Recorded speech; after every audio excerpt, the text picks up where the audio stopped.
It's day 2 of the letter G. Now, we had left this line off where it just stopped. It's a thin upstroke and then nothing. That is one option for an ending, but there are 3 others that I want to show you.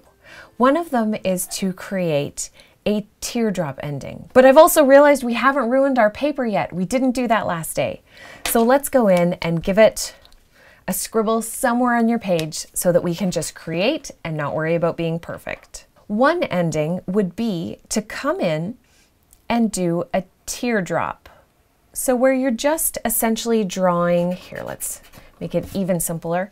You're just drawing a circle at the end of that straight line. And then you go in and widen it up so that you have a teardrop shape at the end of your line. That's one way to do it. Another way is to go from this to a pointed line. So you still want to have this buildup of width with this circle that you taper into, but then you're going to be tapering out. So we can draw a point up here and continue this curve to the point. And then on the inside, we're also going to continue the curve into a point. This now takes us from this circle or teardrop ending to a pointed ending instead. Those are 2 endings that I love to use. And another ending that I don't use quite as much but is very, very dramatic is a straight across ending.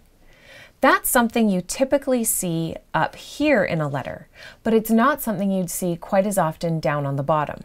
But it can be a really dramatic way to change up a letter. You also want to create a horizontal line for your bottom here.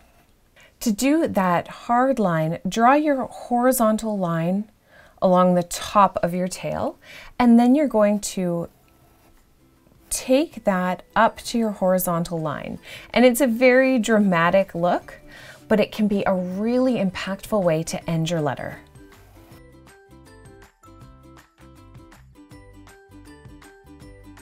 So number 1 is a teardrop. Number 2 is a point, which is hard to achieve with a Crayola. And number 3 is a straight line across. Next day, we're going to be talking about the other type of G that you can create and adding some different endings to that one as well.